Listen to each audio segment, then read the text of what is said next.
call the May 26, 2026 meeting of the Marine Resources Commission to order. All regular business will be heard. Please stand for the Pledge of Allegiance to be led by Associate Commissioner Bransom, followed by invocation led by Associate Commissioner Erskine. Pledge allegiance to the flag of the United States of America and to the republic for which it stands, one nation, under God, indivisible, with liberty and justice for all. Let us pray. Thank you, Lord, for giving us this day here to meet at Virginia Marine Resource Commission. Allow us, to the best of our ability and knowledge, to render good decisions. For this we pray, amen.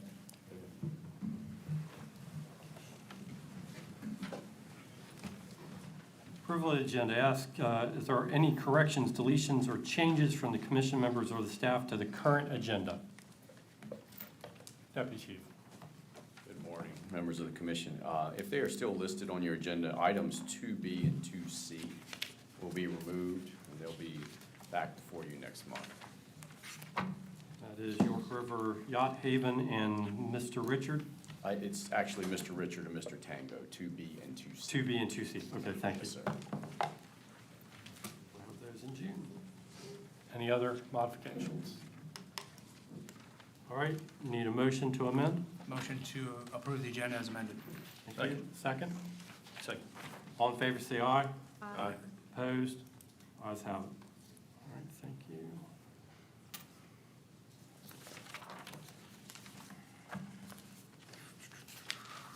Moving on. At this time, I'll swear in the VMRC staff and the VIM staff that would be speaking or presenting testimony during the meeting. Do you solemnly swear testimony you provide today will be the truth and nothing but the truth, so help you God? I do. Thank you. Have a seat. Consent agenda items. Deputy Chief Worrell. Good morning again. We have one page 3 item. We haven't had a page 3 item in a while. What they are, they're after the fact requests that have been subjected to an agency and public interest review. Staff is supportive of the request and would have permitted the request had it come in under the normal application process. So I'll read this page 3 item into the record and try and answer any questions you may have.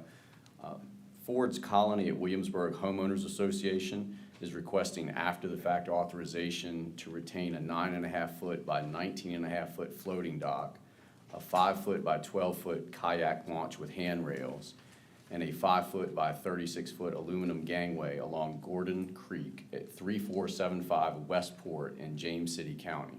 Staff is recommending approval with triple permit fees of $900, triple royalties of $108, and a civil charge of $6,000, which the applicant has agreed to pay in lieu of further enforcement action. The representatives have verbally agreed to with staff to pay the fees. The commission may want to have them come up and confirm that also. We discovered this on a routine compliance inspection, met with the applicant, and their contractors actually work for the Homeowners Association, so it's not like a typical marine contractor. Reviewed the changes. We did allow them to apply after the fact. We are supportive of the request, and we are recommending approval with the payment of these fees. All right, is the applicant here to confirm their agreement to the fees? Yes. If you could come to this podium, please, state your name. So we have it on the record, please. Name, sir? Ryan Lee, Ford's Colony Homeowners Association. Okay, and you agree to staff presentation and agreement to the fees? Yes, sir. Okay, thank you very much. Thank you. All right, is there anyone here in addition to speak in favor or opposed to this? Seeing none. Matters for the commission. Move to approve page 3 item. Second. All right, so approval from Mr. Bransom, second from Mr. Erskine. All right. What's that? Oh, is it? Okay, perfect. Thank you very much. We'll go ahead and call the vote. All in favor, say aye. Aye. Opposed? Any abstentions? Mr. White, should I count you as an abstention on this?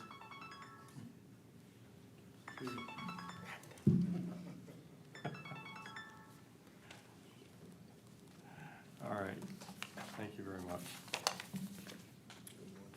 All right, council. Are we in need of a closed meeting for consultation?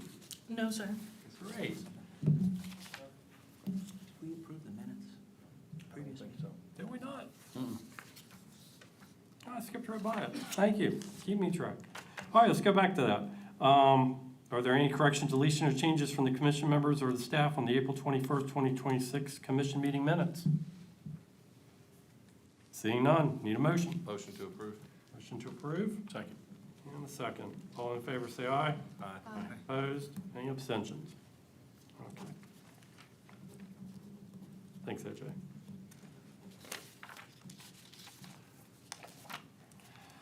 All right, we don't need a closed meeting. Colonel Rogers.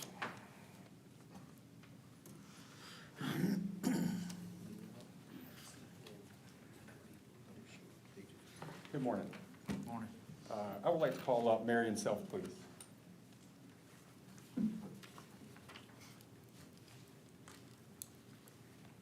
Good to see you, Marion. You can come stand right here next to me so they can look at you and not me. And make sure you speak into the mic there, Colonel. Good morning, Commissioner and Associate Commissioners. I would like to introduce Marion Self for those who do not know her. Marion works at the Northern Area Office in Eastville as the point of contact between Waterman and VMRC.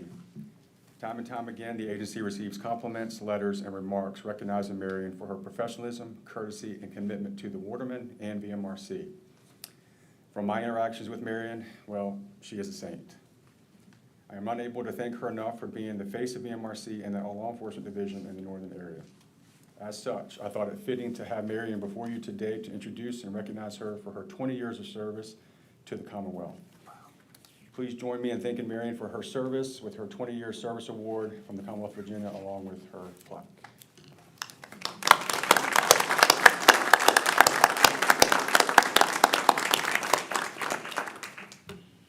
Now I would like to call up Marine Police Officer, now retired, Richard Haney from the Eastern Shore.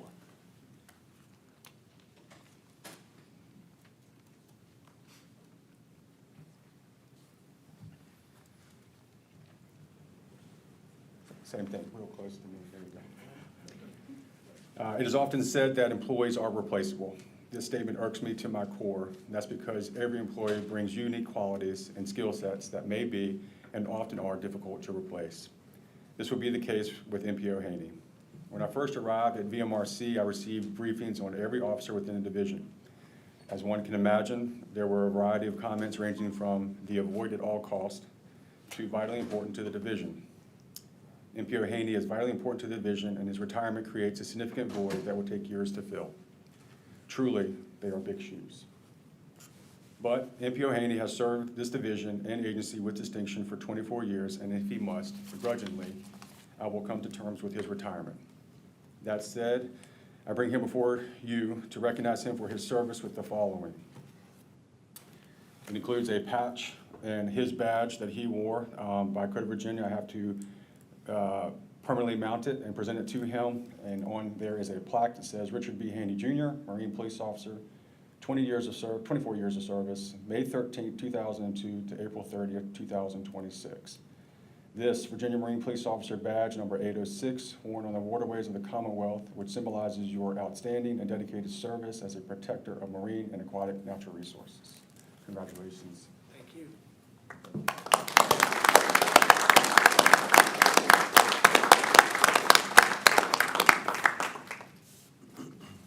Thank you, Jim. All right. Would you like to speak or anything? I know Marion took off really quick, but if you want to say something to the commission, you may. You've earned that right. Just thank you very much. Thank you, officer. Yeah, Appreciate it. Thank Gonna miss you. Thank you. Yeah, don't be a stranger. All right. All right, thank you, Colonel. Appreciate you doing that.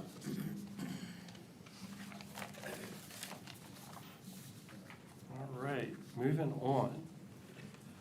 Public comment.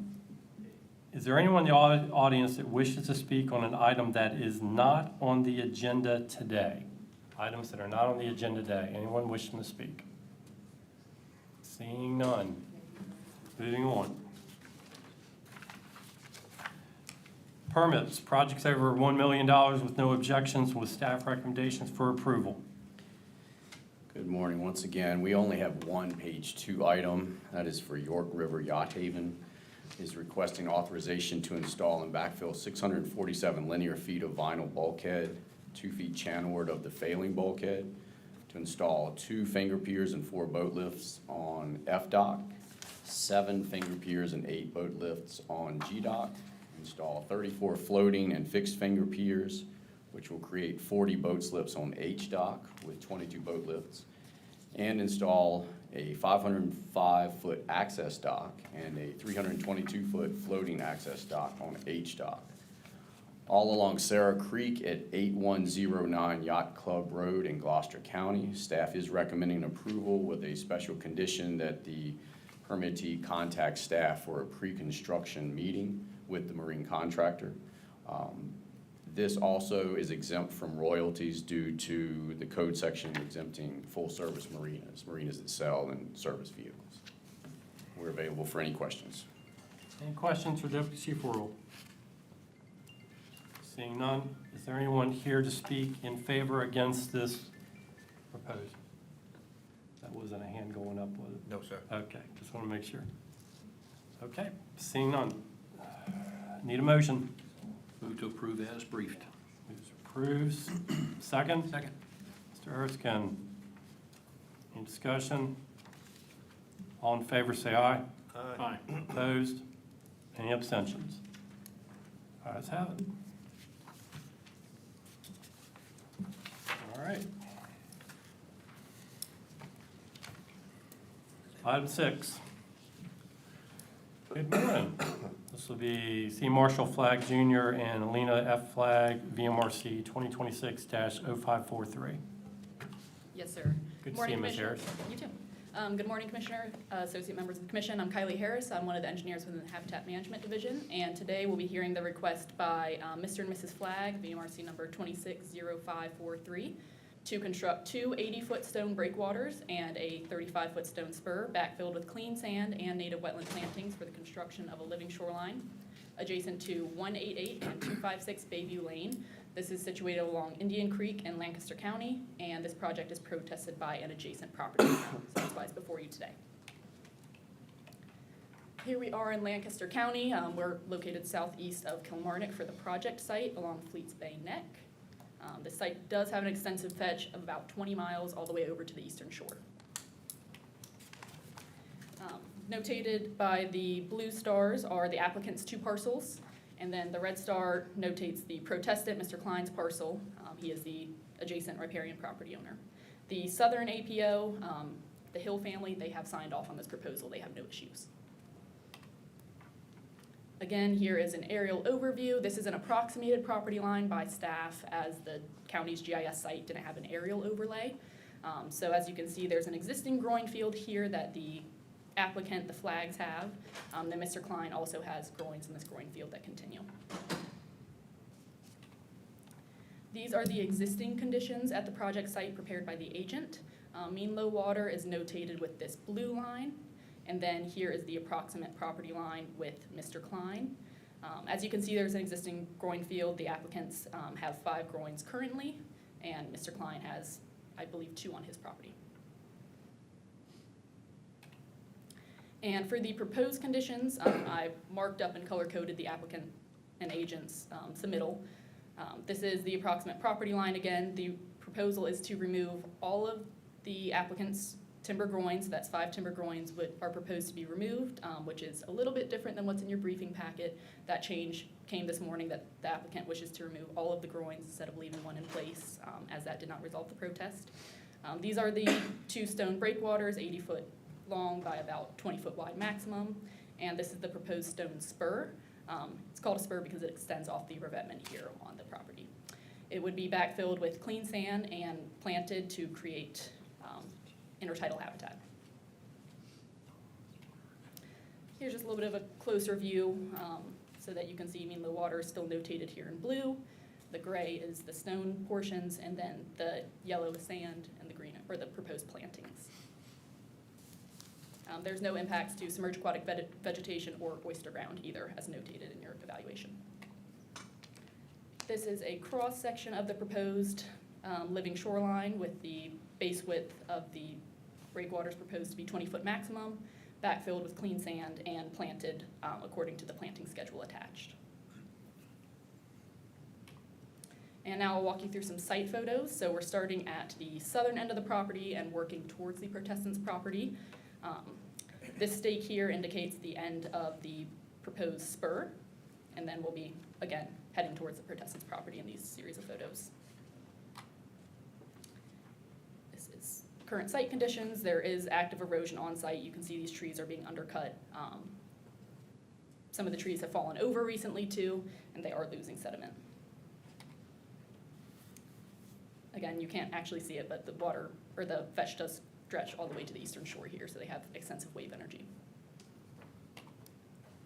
And then this stake right here is the approximation of the property line with the Protestant, and this is the existing groin that was proposed to be removed within this application, however, or proposed to be maintained, excuse me, but now it will be removed as leaving that groin in did not satisfy the Protestant.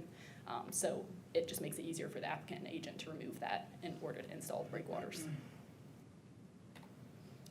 The Lancaster County Wetlands Board approved this project as proposed back in April. The Protestant also came there to speak and air his concerns. U.S. Army Corps of Engineers issued a state programmatic general permit. VIMS also visited the site and provided comments to us in regards to the Protestant's concerns. VIMS provided that they don't have any concerns about any elements of the projects. The breakwaters should work for long-term erosion control for the reach of the shoreline where it's proposed, and the disruption of nearshore sand movement in the sand budget is not expected. The Protestants' main concerns in writing and via phone call to me yesterday were mainly the removal of the groins and the impact that would have on his property, which the removal of structures over state and submerged lands do not require authorization by this agency. So the applicant could go out and remove the groins right now without our authorization if they wish. So that is something outside of our jurisdiction. The Protestant was also concerned about the lack of upkeep for the upland property and the existing growing field, and that the removal of the groins will cause erosion on his property for the Protestant. And like I mentioned, all the groins are proposed to be removed within this application. Just to make that clear, in your packet it did say that one would be maintained. We have no opposition to that as staff, and we are sympathetic to the concerns raised by Mr. Klein. However, in keeping with 28.2.1205A and 28.2.104.1 of the Code of Virginia, we are recommending approval of the project as proposed with the standard living shoreline conditions, which are using 90% stand for the nourishment and backfill of the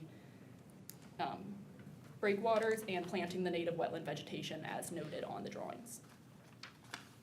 And I'm happy to answer any questions you may have, and I know the agent is here as well. The Protestant did say he would not be able to make it today. Okay. Ms. Harris, just to be clear, you made note of a change since we received the packet, and that's removal of a groin. Yes. Is this considered less impact or more impact? It's removing impact from state-owned submerged lands. So the original application that came in had removal of all of the groins. The revision that I have in your packets was sort of an olive branch that the applicant and agent put together to reach out to the Protestant and say, hey, will you drop your protest? If we leave this groin in place, will it ease your concerns? It did not, so it just makes it easier for the contractor and agent to remove the groin. So it will be less of an impact, and it's something, the removal of the structure over state and submerged lands is not something that the commission is necessarily authorizing within this proposal. Okay. Any questions from the board? Yeah. Mr. White? The property line between, I assume the protest is on the right? He is over here. No, on the right side of the property line. To the left. The Protestant's to the is to the Okay, left. whose property is on the cul-de-sac? That's it? This, it's also the applicant's. They have two parcels here. Okay, So the Protestant's The the far, Protestant is right far here. left. okay. Sorry, I don't know the rights and lefts from your angle. Okay. Any other questions for Ms. Harris?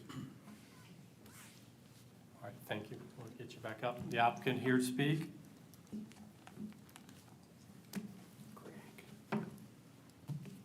One, sir. Raise your right hand. Do you solemnly swear the testimony you provide today will be the truth, nothing but the truth, so help you God? Yes, sir. State your name for the record, sir. My name is Craig Palavinsky. I'm with Bayshore Design LLC, Hague, Virginia. I'm the agent who prepared this joint permit application and representing it. Okay, you have up to 5 minutes to. I have really nothing further to add. I'd like to thank Kylie and commission staff for their presentation and getting this before you today. So I have really nothing further to add. I'll be happy to answer any questions of the commission. And if I may, please just have an opportunity to address the commission should there be any public comments. Of course. Any questions from the board? Okay, you can have a seat. We'll call you back up if we have any rebuttal time. Okay, thank you very much. Is there anyone here to speak in support of this application? Anyone to speak in opposition? Seeing none. Matters before the board. I make a motion to accept staff recommendation, approve project as submitted. Second. Mr. Erskine. Also with the, I'm sorry, Oh, you're fine. Go ahead. with the modification suggested by staff that the additional or extra groin be removed. And does the seconder agree? Yes. All right, thank you. Any discussion? No discussion. All right, all in favor of the motion, please state aye. Aye. Opposed? Any abstentions? Motion carries. Thank you very much.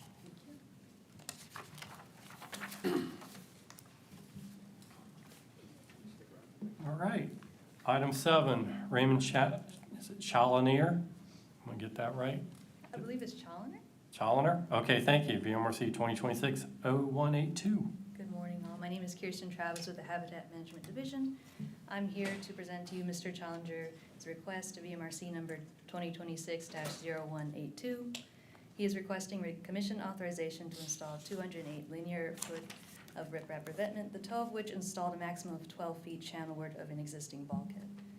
And to remove an existing groin and top dress a secondary existing 60-foot linear foot groin serving 15 Barclay Road, situated along the James River in Newport News. This project requires a VMRC Beach and Dunes permit.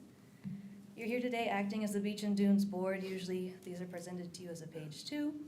However, this project does not have staff report or support, and that's why it's here as a report before you today as a page 1.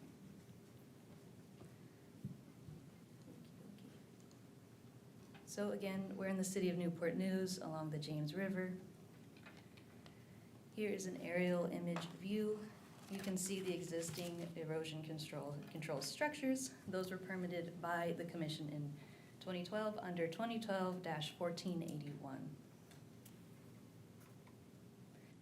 Here again is the existing conditions as depicted by the applicant and agent in their application.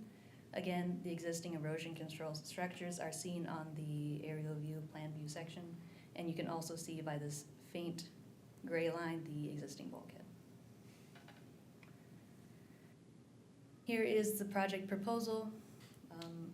To begin, they proposed a pier which was authorized May 7th under 28.2-1203A of the Code of Virginia. It's statutorily authorized. Additionally, you can see the proposed revetment landward or channelward of the existing bulkhead, the first groin that's going to be removed, and the groin that's going to be top dressed.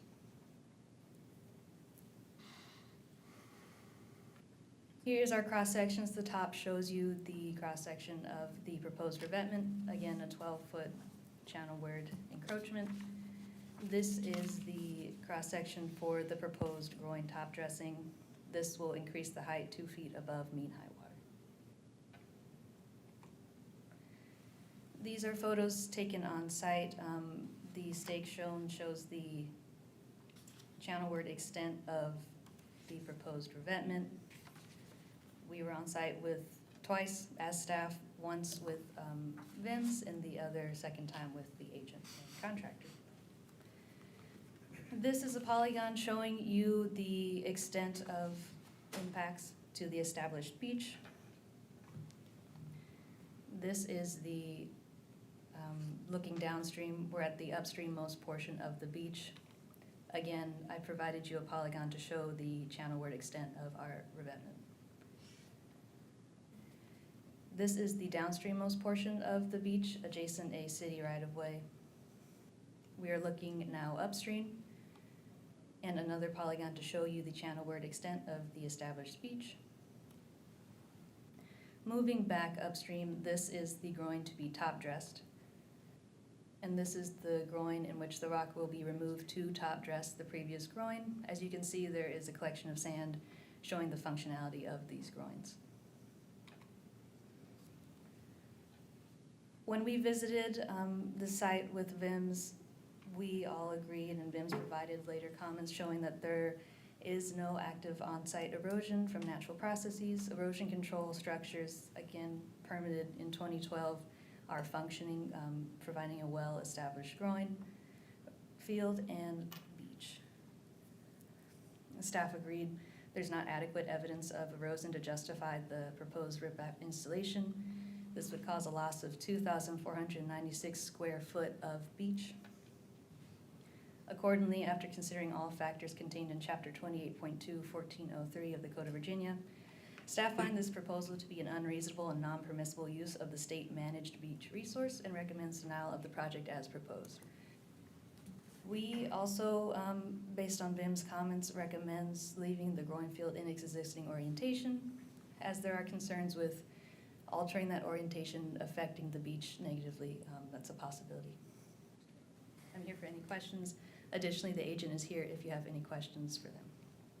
Okay. Any questions from the board?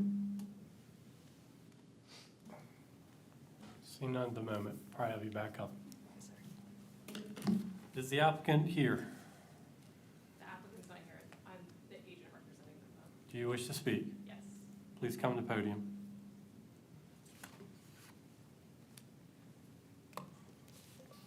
Swear in. Do you solemnly swear the testimony you will provide today will be the truth, nothing but the truth, so help you God? Yes, sir. State your name for the record, please. Karen Hall? And you are representing the applicant? Yes. Okay. 5 minutes, up to 5 minutes if you need to add on to this. I do. I have some additional photos that I'd like to show. Is there any way that I... Now, electronically, if it wasn't pre-submitted. Oh, okay. So what isn't shown on the slides presented by BMRC, at the bottom, whalers along the bottom are cracked in several places. The bulkhead is honestly an active failure. There's also a portion of vandalism where there's actually a hole in the bulkhead that's also not shown here, which is an issue for a lot of reasons. The bulkhead is 14 years old and, like I said, is falling apart. I also had photos of where, when this was installed in 2012, there's a lot more beach and it has fallen away. There's a ton of broken glass and everything else from the public access, in addition to the vandalism. The bulkhead will fail if there isn't some protection for it. If this bulkhead were to be constructed today, there would be an additional whaler, there would be additional supports. The whalers are only 4x6, it needs 6x6s for the height of this. There's a lot of issues with the bulkhead structurally. And I think that if there isn't some scour protection placed here, that the bulkhead will fail and become an issue, and this beach will go away. So I do believe that the riprap revetment proposed is essential to protecting a future erosion and just enhancing the resiliency of the structure. Okay. Are you a marine contractor? I am not, but I'm an Okay. engineer. You're an engineer? Yes. Okay, thank you. Just want to make sure for the record. Yeah, no, I'm a licensed civil engineer. The photos that you have on your stick, well, you have to have things pre-electronically so we can make sure it's scrubbed. We have to be cautious what we I introduce to the understand, system. no, I didn't realize. Have you shared any of those with the engineers, with our Habitat staff? Yes, I have, and on site, I did discuss with staff my concern with the cracked whalers, and we've looked at the vandalism, the hole that is in the structure, yes. All of Okay. that was there during the visit. All right, so we do have it for the record. All right. Any questions from the board? Yes. Thank you, Right. Commissioner. Ms. Hall, there are additional photos on the VMRC webpage under this application, and I've looked through those. And there are photos, detailed photos of the bulkhead and the hole, the vandalism, the graffiti and all that. And reading through that package, and looking at what Vim said and about the no active erosion, this beach and the erosion methods, prevention methods, seem to have worked for the last 14 or so years. And from my perspective, this riprap request looks more like a method to prevent graffiti and vandalism than it is protection of the bulkhead. Bulkhead maintenance, if it needs to be done, that can certainly be done under a different application. If you need to do maintenance, like repair where that burnt hole that you referenced was, and is in the VMRC website. But I think the problem here isn't erosion, it's the public access through the easement that's, I think, immediately south, I believe. That's the problem, and that should probably be addressed somewhere else and not with VMRC. I mean, that might be a city issue, a civil issue, or something, but I think the idea of taking away over 2,900 feet of beach for riprap to prevent vandalism or graffiti isn't probably the best use of that land. Sure, and that is not the intent of the structure. I understand where you're coming from. The intent is to enhance the resiliency of the structure, truthfully. You can see where, again, if I could show, like, when, in 2012, when it was constructed to now, the beach is diminishing. And again, the bulkhead is failing besides the vandalism. There are several cracked whalers at the bottom, and it does need, if this isn't done, I do think that it will fail and the beach will be gone anyway with the land failure. Mr. Erskine. So are you indicating, and I realize we don't have the pictures that you wish to show, but you're indicating that the bulkhead is a complete failure, that you can't actually have an application to repair it? So the whalers are cracked at the bottom in several places. Again, like, this is what the applicant proposes, what the marine contractor proposed. I think that if you were to repair the bulkhead, you'd continue to have issues with vandalism as described. So could you repair it? Maybe, but it's going to continue to be, there's going to continue to be affected as well. There are several no trespassing signs. It has been addressed with the city, and the city doesn't do anything about it. And I think right now the applicant just doesn't want the bulkhead to fail when it does need repair, and two, why repair a structure that's going to continue to be harmed by the public without anyone doing about it. The officials have been recalled, police, firefighters, everyone has been called to try and deal with this problem, and I've been out there to the site 2 or 3 times, and every time there's nothing that's been done about it. So could the bulkhead be repaired? Maybe, but we would continue to see the same problems. And I think the beach will eventually not be here, and I think the revetment will help with scour protection. I mean, just with sea level rise, everything else, the resilience of the structure would be enhanced with the revetment there. Okay, thank you. Can you go to the site plan and show me where the 2496 proposed loss of beach is? Sorry, I don't know which way to go. That's totally fine.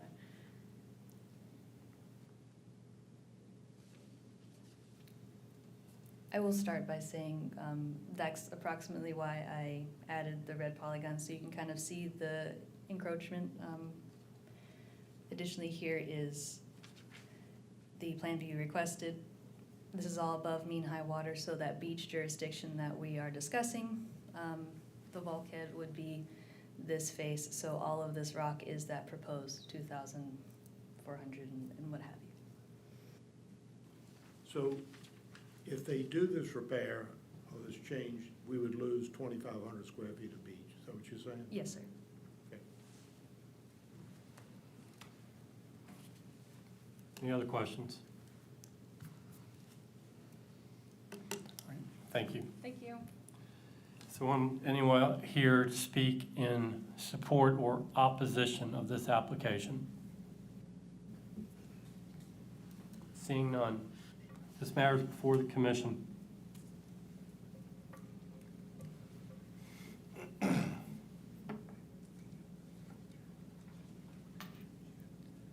lot of thinking going on up here.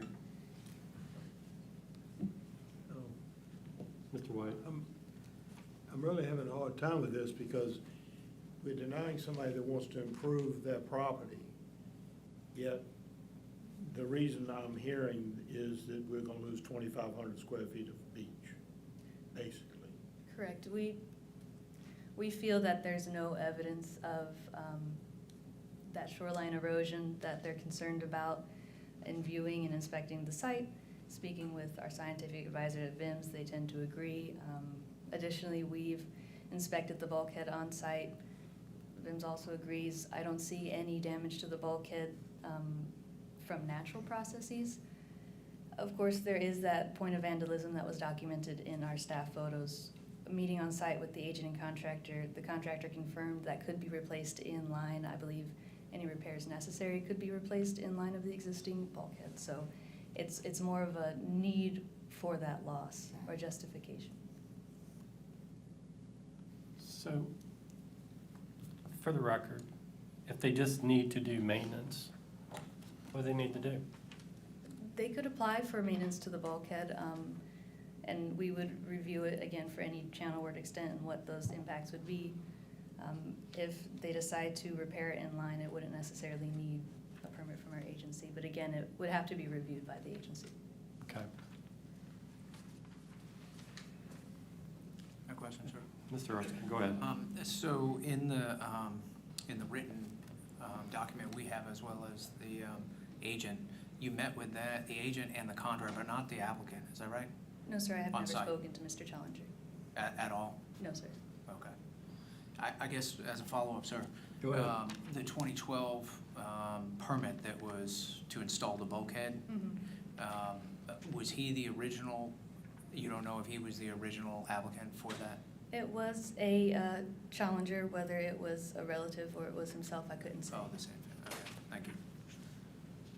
Okay. Yes. I'm ready to Brandon? make a motion to accept staff recommendations and approve. Okay, to a motion to accept staff recommendation, a second by Mr. Headley. That's a point of clarification. Go right That's a ahead. recommendation, accept staff recommendation to deny. Was that a staff recommendation to deny the Yeah, application? to deny, yeah, Okay. The project as I proposed. thought you said something about approve in your Oh, comment. yeah, yeah. No, Okay. to be clear, to accept the staff recommendation and deny. Okay. Have a second? Second. Do you understand the motion? Yes, All sir. right, perfect. Any discussion on the motion? Seeing none. All in favor, say aye. Aye. All opposed? Abstentions? Yes. One abstention. Mr. White, thank you, sir. All right. Motion passes, and the recommendation to denial is carried. Okay, thank you.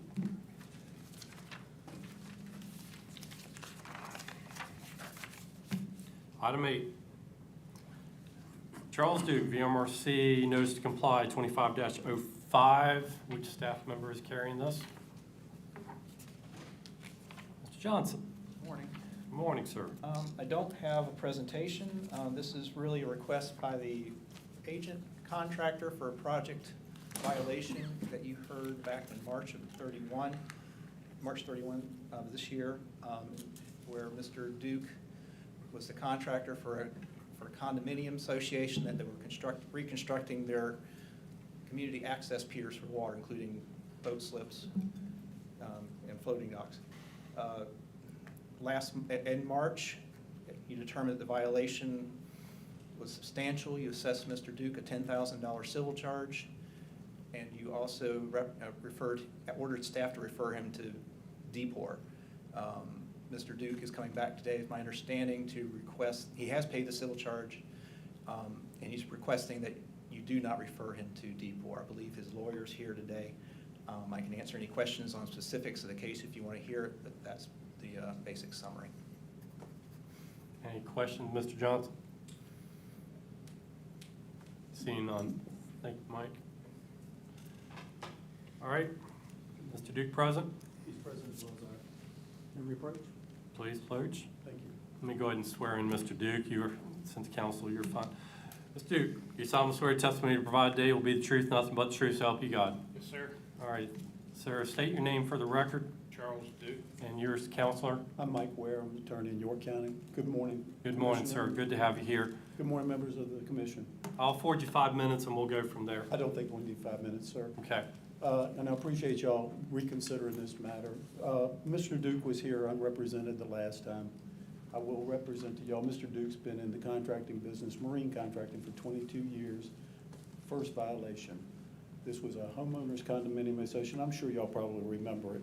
And basically it got convoluted, and Mr. Duke self-reported himself on this matter, came back in and had the drawings and said, you know, while we were here, I got out of sync here, and I built these things, and I'm looking for basically after-the-fact approval. I will represent, I've been doing this 40-some years. I remember the time when after-the-fact approvals were kind of a work of art, and it happened. I've also been doing it long enough to know for the last 3 years, at least since Commissioner Bowman, that there's been so many renegade contractors out there that it's become such that it has to be pretty much thumbed to the press. But I think with 22 years of recognition, we ought to give him the benefit of settling the matter down and keeping it out of DPOR. I think he can handle that, but let me tell you what he's done since then. What he's done is he immediately contacted me. He was not understanding how it got off track so quick and how desperately. I told him that y'all have been faced with these issues with radical contractors that did not have the 22 years. He immediately did a removal of all of the violations out there. He immediately has made application for the approval of the reinstallation in accordance with the board's approval. So I think what we're looking for is, let's just keep it in home plate. Everything's fine here. He's accepted responsibility. He's paid his $10,000. He's removed it immediately. The HOA has paid their fines and costs. So all I'm asking is just to keep it here so we don't incur additional costs to deal with DPOR. He recognizes the issues and basically would like to move forward. He's got a good working relationship. I've made contact with the staff and reached out immediately after he contacted my office because I've always had a good relationship with the VMRC and knew that this was a sidetracked issue. I'm not gonna make anything other than that, other than the fact he's accepted responsibility. He's obviously here because he's concerned that his reputation doesn't find any further dings in it, and he makes amends. Any questions you have of him, I'm more than happy for him to respond. Any questions from the board? I Mr. do. Branson? Commissioner, thank you. Counselor, I think we've heard this case in depth last month and before that. It's not just one notice to comply that Mr. Duke was served with. He was served with two, and he ignored the first. He ignored his permit and went so far out of bounds with, I don't know how many, it was 9 extra slips, I don't know how much extra dockage, extra jet ski, it was just so egregious, and that was the word I used the last time we brought this up, violation of the permitting and processing and building that, that the commission, I believe, made the right decision to forward this to the Department of Professional Occupational Regulation because they're the agency that is best to handle violations like this in professional licensure. So I stand with the decision the commission made last time in forwarding this to them and let them deal with it. Our job is doing habitat and permitting, and this was the most egregious that we've seen, that I have seen personally in 5 years now. That's why I don't support your client with any relief today. It was a pretty gross violation of the process entirely, so. All right, Mr. Branson. Mr. White? Council, maybe you can explain to me and others, the DPOR, is that in relationship to the contractor and he could lose his license? I don't believe he'd lose his license. What would happen if it's referred to them? What happens in that situation? Well, I mean, what I really think would happen in this thing is it'd be a lot of expense. DPO is the Department of Professional Regulations, and basically what we have here is, and I'll be candid with you, I think what we have here is a lot of influence by the Homeowners Association, who's also paid their fines and penalties involved in this case. And we have basically a gentleman here who, he's been doing it so long that after the fact was not a problem. He's moving forward. He was inboard of the channel, the slips were on the outboard, all they did is backfill. That was at the request of a homeowners association, and he figured, okay, I'll come in and settle up. He already had gotten information that it was a provable event, that what he wanted to build was permissible. So I think basically you got the cart before the horse. He's the one that's responsible here. What DPOR will probably do is say, okay, you know, you breached the contract with the board here by not doing it, but I don't know that he did anything that egregious. It's just an expense. I mean, we'll have to deal with it, have to answer to him, but it's not like he's gonna lose his contractor's license or anything like that. It's just basically going through the steps of recognition that he out exceeded what the board had approved for him. So it basically could be a fine? If I had to surmise and guess, after all these years of doing it, it'd be a $2,500 fine. So if we did nothing, then they may not go. If you do not report to DPOR, DPOR is like the rest of the entities in the Commonwealth. If there's no foul, then they're not going to address the foul. And what all I'm asking is basically, we've addressed the foul here. If it goes to DPOR, clearly he's going to pay me, he's going to have expenses, and he'd probably have a fine to DPOR. All I'm saying is, I think he's come forth with his hat in hand and said, I'm trying to comply with everything. I will clearly say, I think he got overboard trying to satisfy a HOA. It's a big facility, knew that those were permissible and figured, okay, nobody's gonna complain.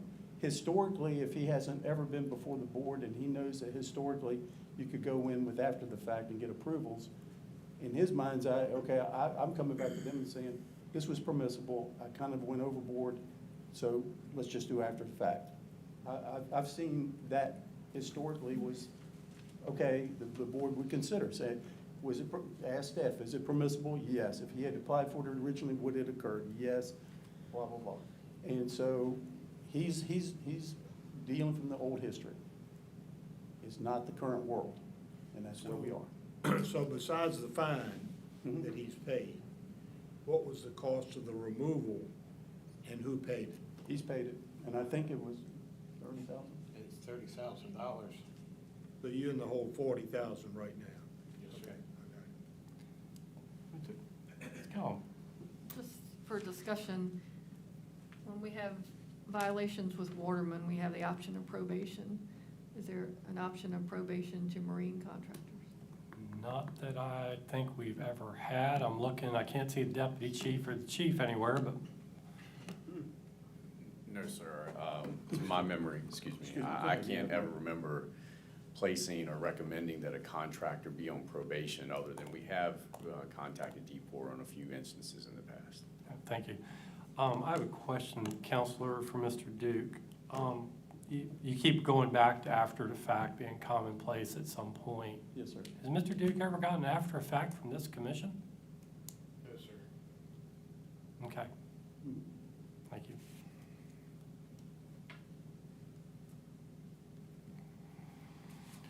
Any other questions from the board? If I may add one thing. Yes, Counselor. I think as answer if I'm correct, you worked in the contracting business for other people before, correct? Yes, sir. Did any of them get after the fact application? I've heard of after the fact. I don't have any, personal knowledge. You weren't directly involved. I was not directly involved. All right, Mr. Duke, thank you, sir. I just wanted to make sure you had clarification. No, Counselor, that's a good question. 20-some years of your own and then previous history to learn two differences. Thank you, Yes, sir. sir. No, I appreciate that quite a bit. All right, Mr. Hand. Yeah, I think the historical arguments, that certainly doesn't work for me. I don't know about the rest of the commission, but I appreciate him making things right as best he can, but I also feel that VPOR are the people that need to handle it. And one thing VPOR can do better than we can do is make sure it doesn't happen again. So we have less power in that way. For if there was another violation, I think they have the power to act better than we do. So I understand it's kind of probably a nuisance and an expense, but I think they're the right people to handle such things. Okay. Anybody else from the board? All right, thank you. Have a seat, Thank you, sir. please. All right, matter is We do appreciate your considerations. Thank you. Thank you, Counselor. Appreciate you being here today. All right, matters before the board. Where do we Commissioner, wanna I'd go? just like to make a couple comments that, you know, after the fact, we've dealt with some of those. I know staff has dealt with some of those, and they've never risen to our level. And I think that's certainly a method that can be done when there's field modifications. But what we're talking about here, if you remember from last month, and it's in the briefing packet before us, we're talking about over 4,600 square feet of encroachment on docks, additional slips, additional finger piers, floating docks. We're talking, in last case, I think we talked about 2,400 feet of encroachment. We're talking almost twice that here. This wasn't a simple field modification. This was a full-out, just not built to the permit. And the first, I think it was September, there was a notice to comply that was not complied with. And then we issued another notice to comply, I believe, in April, following the March meeting. That was complied with by Mr. Duke, and he did right by that one. But it took that action to get him to do that. That in itself, we do habitat and permitting. The Department of Professional and Occupational Regulation, they have their process, and I think that's where this needs to go. Okay, that's my comment. Thank you, sir.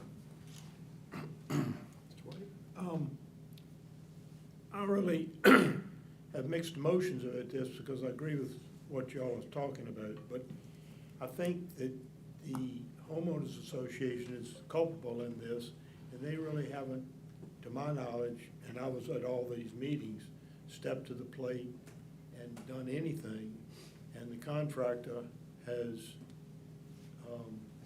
pretty much borne the load of this. Okay. Let me get a staff answer to that, Mr. Go White, ahead. because I think HOA has actually stepped up as well. Mr. Johnson? They did pay a civil charge. Okay, can you state what that was again? What? I believe it was 6,000. I believe it was, but I just wanted, for the record, to have Mike answer the question. 10,000.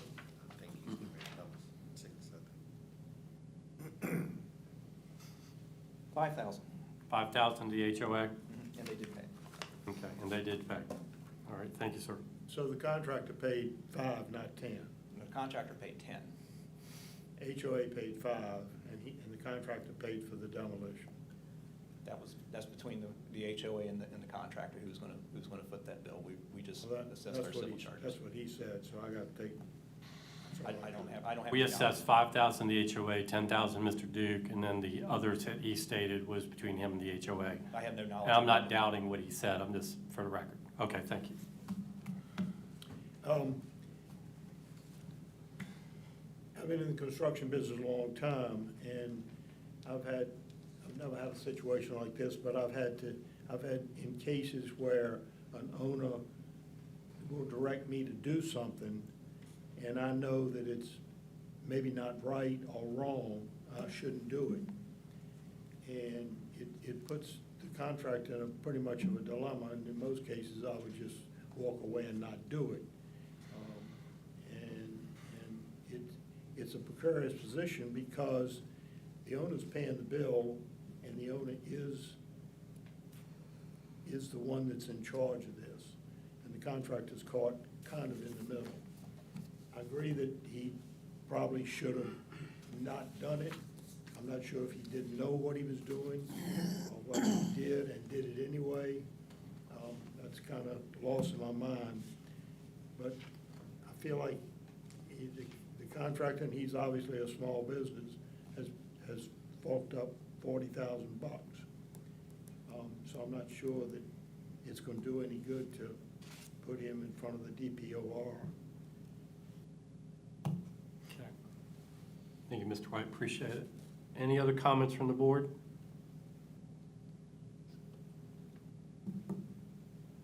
All right. Operate on motions. Need a motion.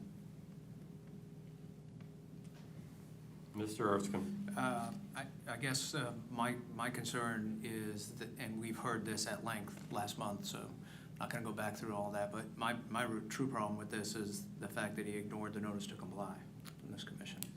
The violation was certainly egregious. We've been over that. And I think it does belong with the appropriate agency and DPOR. So in that regard, I'd support this commission's referral to DPOR. Okay, so I motion to refer, basically continue deferral to DPOR. By Mr. Erskine. And I'll second that. And a second by Mr. Branson. Any discussion on the motion? Okay, I'm gonna call the question. We're gonna do this roll call because I can already tell it's not gonna be unanimous. Mr. Hand. Yeah, I support the motion. Okay. Ms. Kellum. Yes. Mr. Erskine. Yes. Mr. Branson. Yes. Mr. Headley. Yes. Mr. White. No. So motion passes 5-1. Thank you. Thank you, Mr. Duke. Thank you, Counselor, for being here today.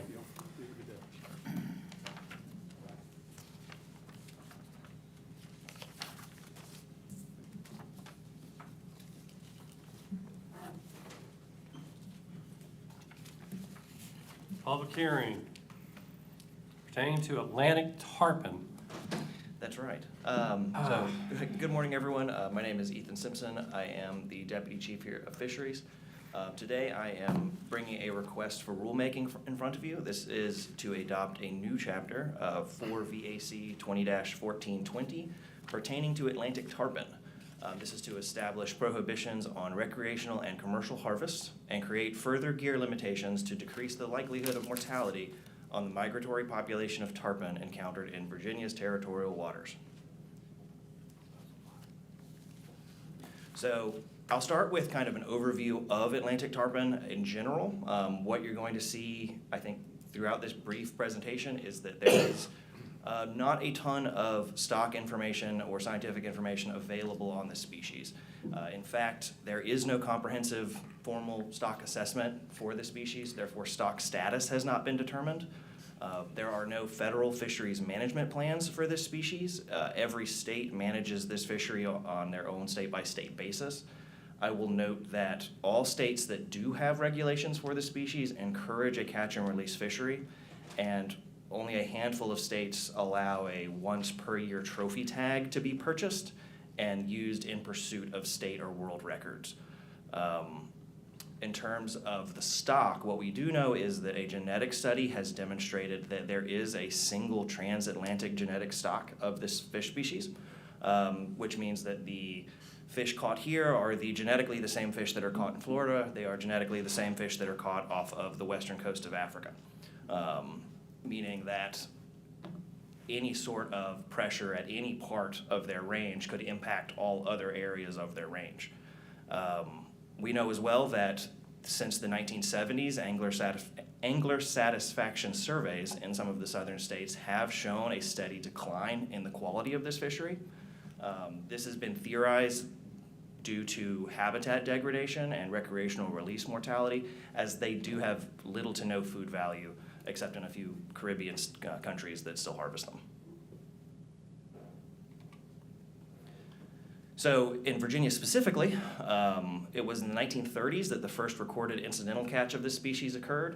In 1955, Claude Rogers was credited with the first recorded directed catch. If you'll recall, Claude Rogers was in fact one of the former heads of the Virginia Saltwater Fishing Tournament. So interesting enough. In 1975, Barry Truitt, a local angler, caught the current state record. That was a 130-pound fish. Most anglers do use that standard rod and reel with bait configuration, although there is a small but dedicated sector that actually fly fish for this species, which is impressive, to say the least. More fun facts might as well. The world record is 286 pounds, caught off West Africa. So these fish can get truly massive. Our citations do go back to 1971 with our first citation catch here in Virginia.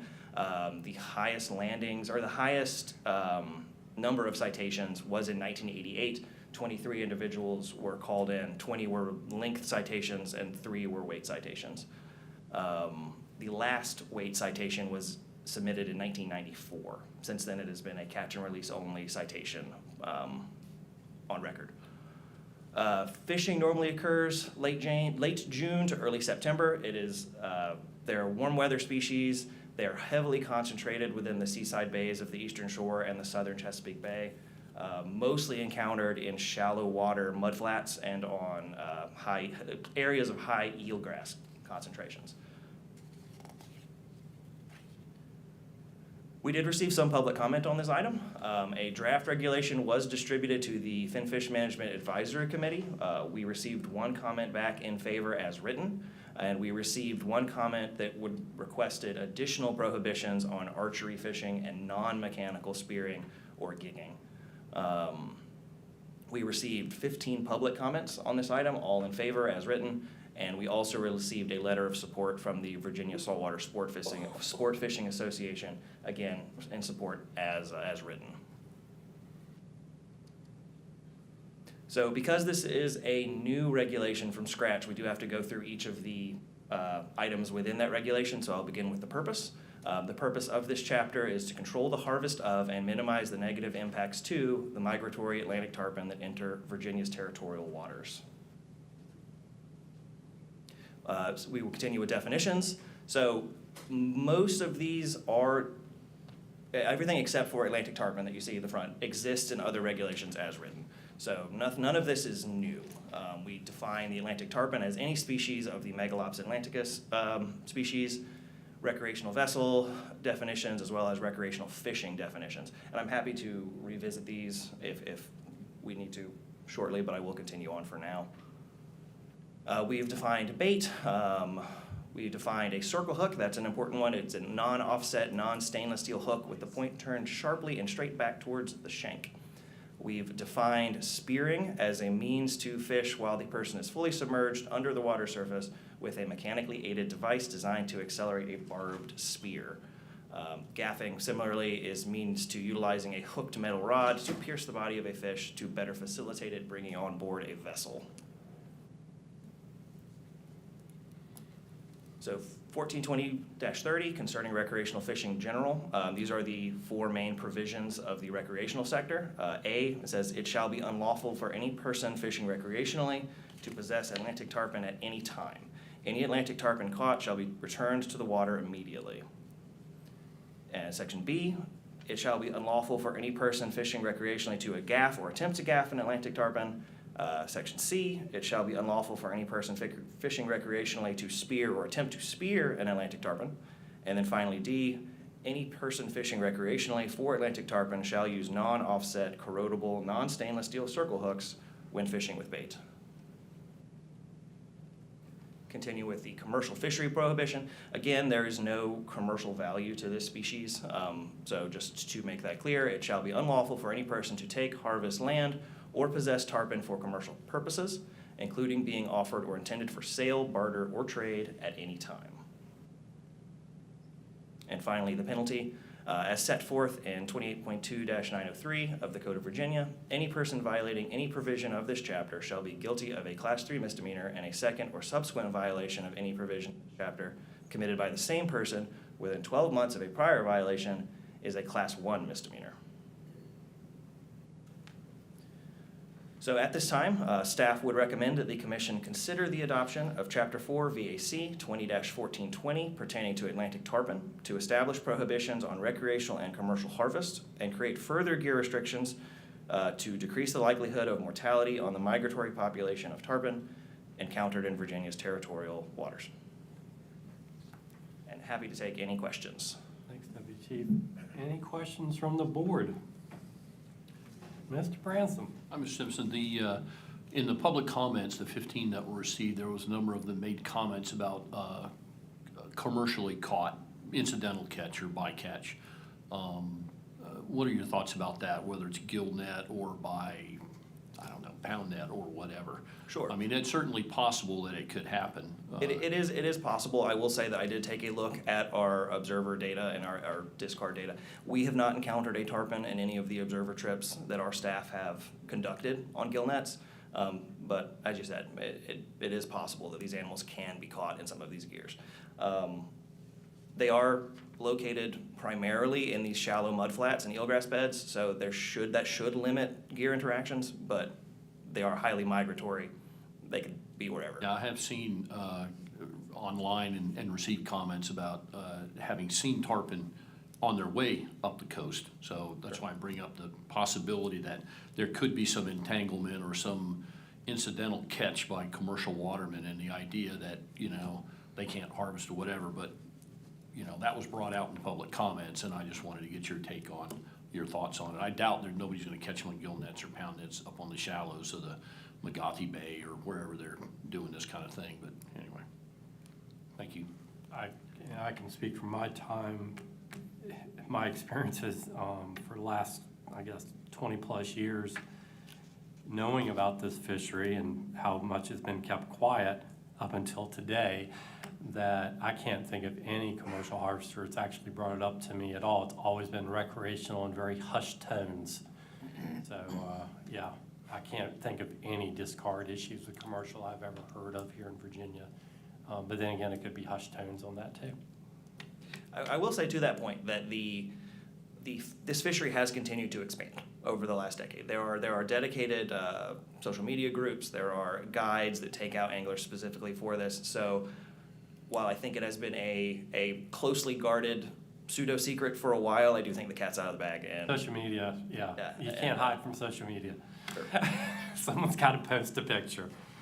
So that's good. I appreciate it. Mr. Erskine. I just had a question. I know down in like Florida, for example, much larger population of tarpon and whatnot, they have regulations around sport fishing industry or recreational, fishery where you can't remove the tarpon from the water unless it's a certain size.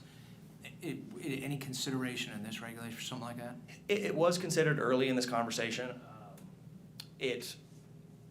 There were concerns about enforceability of it and gear retrieval. The only animals we see in these waters are very large. So there were concerns about the ability to retrieve one's gear as well as kind of the enforceability of that kind of regulation. Okay, thank you. That's a good question there, Mr. Erskine. That would be my concern. Any other questions, comments from the board? Seeing none. Don't go far. Good. You're going to have a seat for the moment. I'll see if we have any public comment. Is there anyone here to speak in favor of the petition? Come to the podium, please.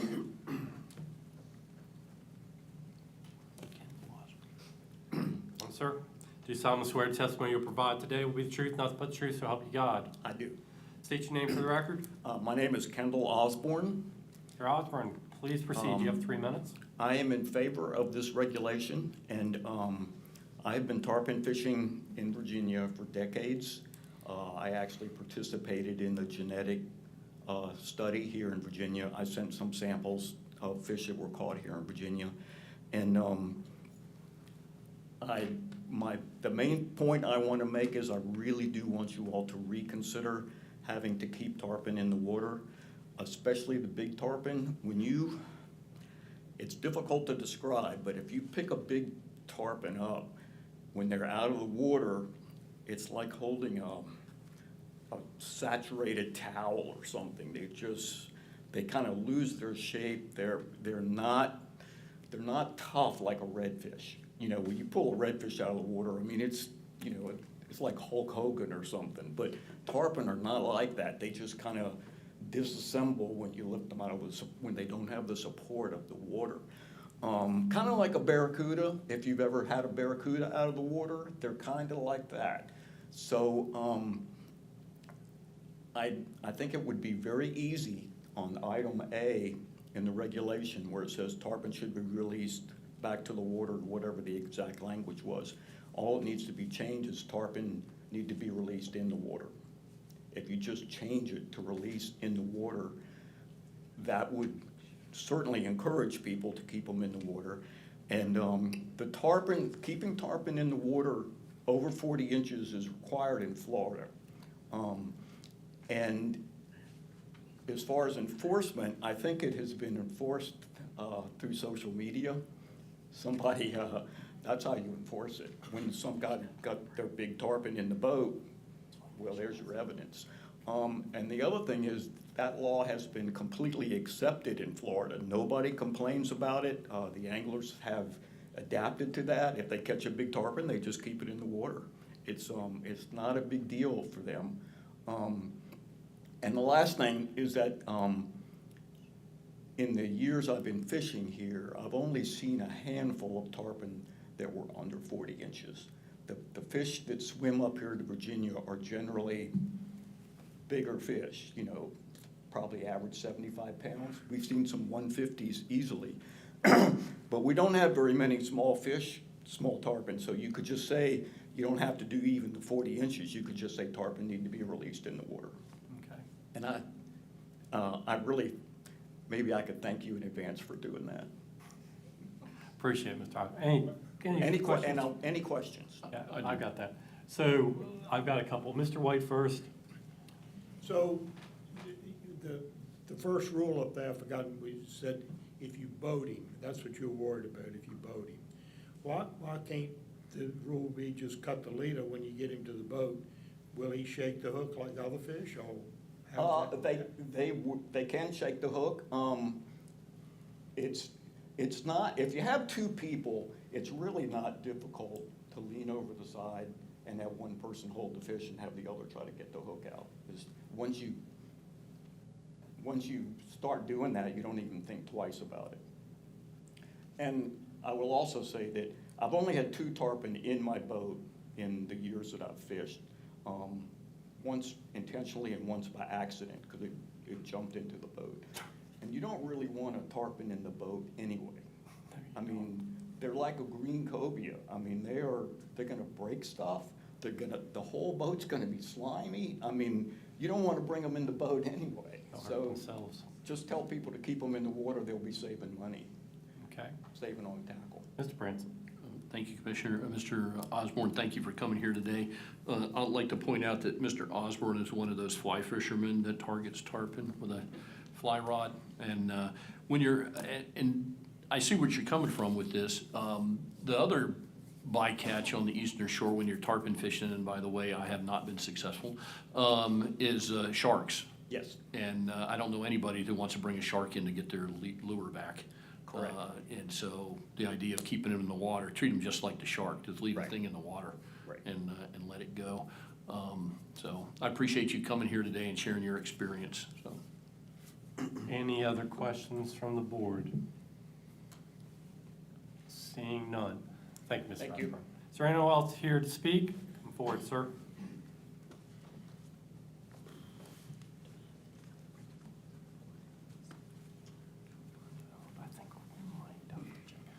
All right, sir.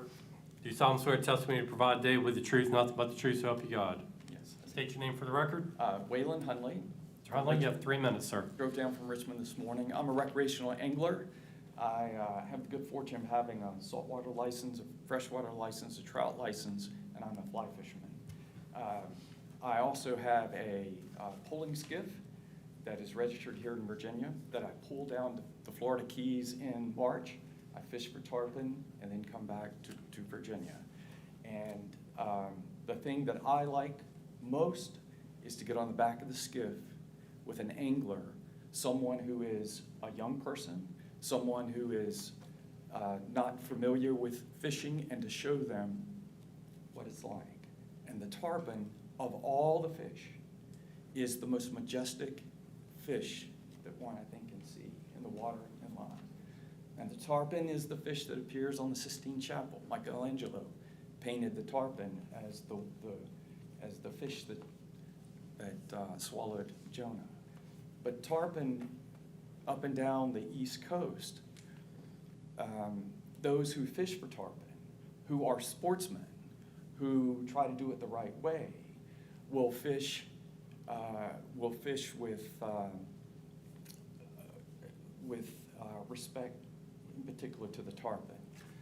For example, I use 16-pound leader as a bite tippet. Because if there are sharks or whatever the case may be, you need to be able to break that fish off.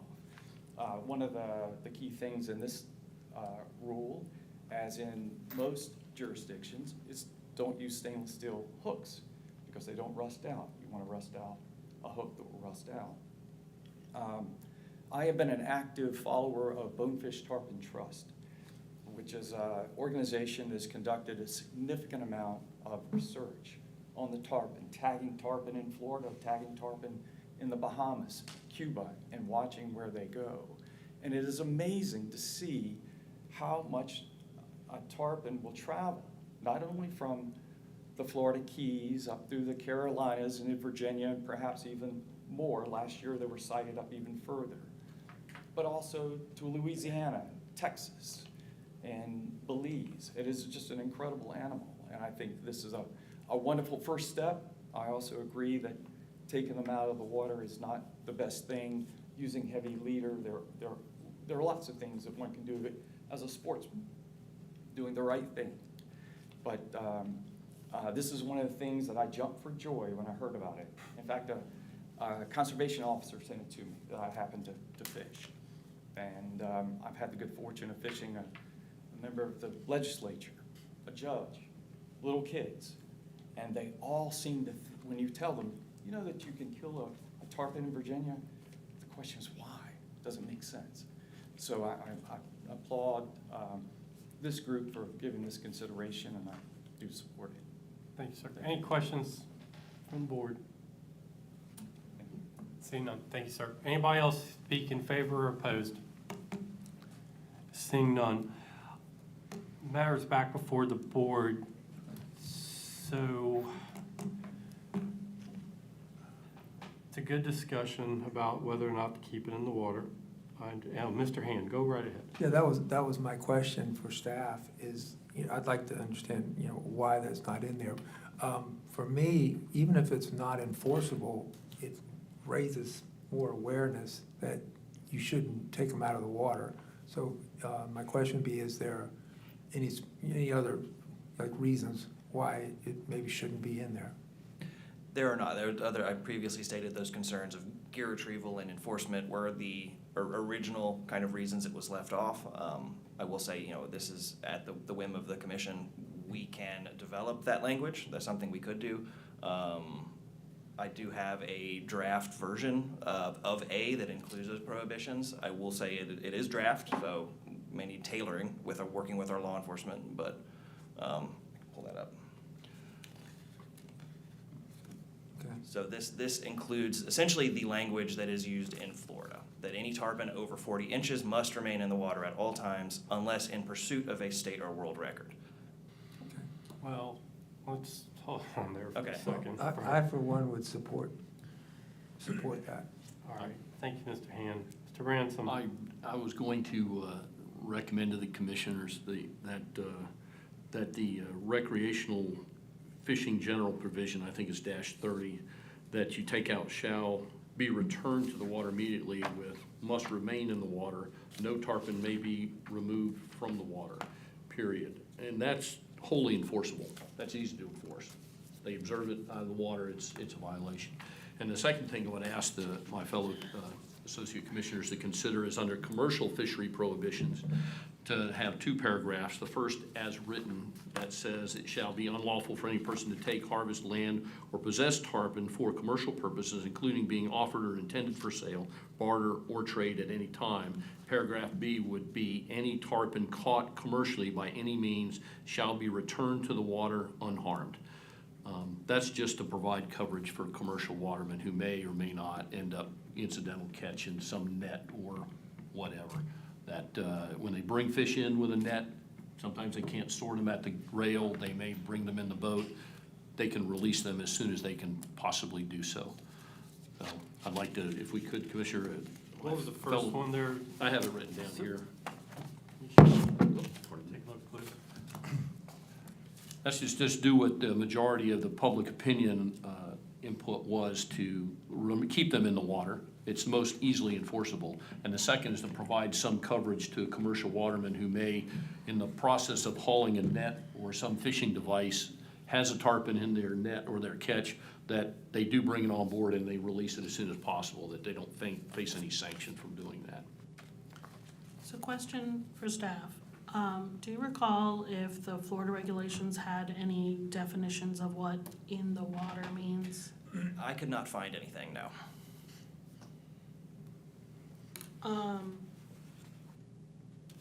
So obviously, I'm not saying you can't do that. What I am saying is, in terms of questions about enforceability, what constitutes in the water versus out of the water? Like, there's a whole long spectrum, right? Like the tail's in the water, but the rest of it's out. But like, oh, the head's out of the, like how far out of the water can I get this fish before it's no longer in the water? That is, I think, the concern with the enforceability of the in the water. Now, the like awareness, notice, that's a different goal. The commercial fishing language, the return to the water unharmed, again, what does unharmed mean? Does that mean, well, I scratched it with my nail when I was taking it out, or it hurt itself thrashing around the boat? Well, is that unharmed? What do I have to do if it comes into the boat harmed? Can I not put it back in the water then, because it has to be returned unharmed? I would just take out the unharmed if we're gonna do that. Just return it to the water.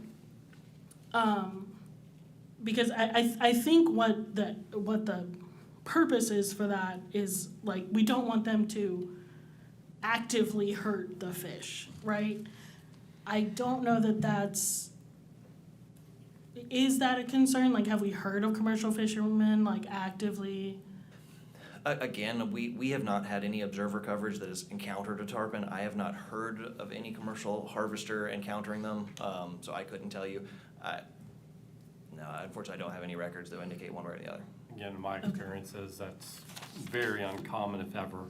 Then maybe we take out the unharmed, put a pin in it. If we hear reports that that's happening, we can think about some specific language. So those are my only comments about that. Okay. Let's see, where we want to go with this. Is it, Counselor, just if we were to go toward maintaining it in the water without the definition, just say, don't bring it on the boat, let's say, we're within our advertisement allowance to pull that off if we go that direction? I believe we are. Okay, I want to make sure we're within our guardrails here. All right, any other comments from the board, suggestions? I've got right now 2 suggestions for amendment to the regulation. Can you read them again? Yep, I will. I just want to make sure any others before I go through this one. Would you like me to?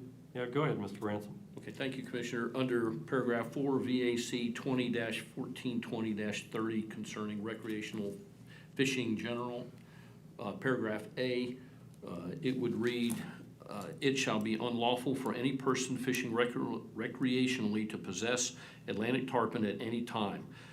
Any tarpon caught must remain in the water, period. No tarpon may be removed from the water, period.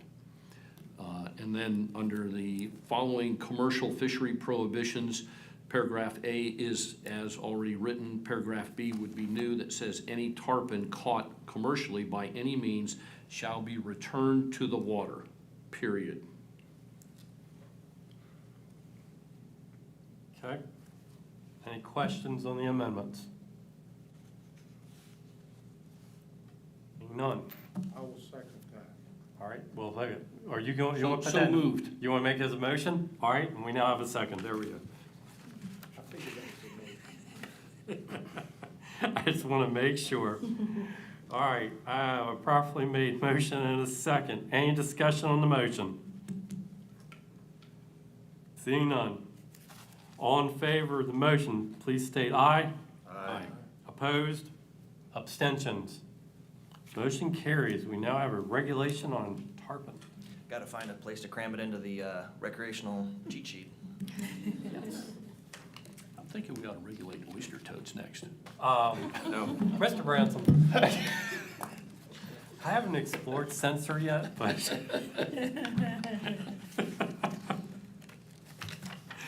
All right, moving on.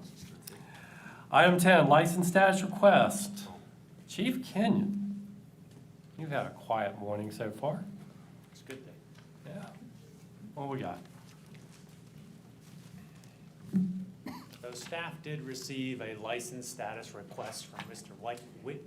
Whitmire, excuse me. He has held a commercial card for 5 years since 2020 and failed to be able to renew it in 2026. He did reach out to staff and requested he come in front of this commission to request he retain it. Since then, he has submitted a 2-year delay. Within the 2-year delay, he does meet the qualifications for the 2-year delay. Staff has reached out with him as he failed to provide all the necessary paperwork to go with along with that delay. I don't know if Mr. Whitmire is here today for this hearing, but he has been contacted and requested this. All right, let's see if he's here. Mr. Whitmire, are you present? None. Colonel, check the lobby, please, just to be certain. Mr. Douglas Whitmire. Staff did contact him this Hold morning. up, Chief. Excuse me.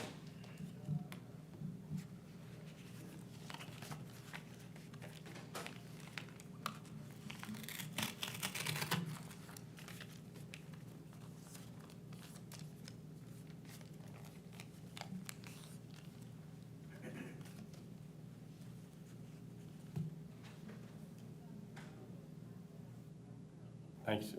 Proceed. Staff did try to contact Mr. Whitmire this morning and let him, and remind him of this morning, as well as work through the documentation he was missing. We did leave him a voicemail, but have not received any response from him. Okay, and for the record, Chief, if he provides the documentation needs that we're asking for, he would fall within the exceptions criteria for Yes. this, right? Which Yes. would go under my approval. Absolutely. Okay, so he's not here. Does the board, I don't see where we have an action since he's not here to talk for himself, but I'll leave it to the board. Board want to ask any questions of the chief? He's not present. All right. I doubt there's going to be a motion on this either. All right. Thanks, Chief. Just let him know. He doesn't get to come back, though. He had his opportunity. So now he's just got to get the paperwork. So please let him know that. With that, I don't know if it's a new record. I doubt it, but it's pretty good. It's 11:03. Is there being no further business, the meeting is adjourned. Next commission meeting will be held Tuesday, June 23rd, 2026.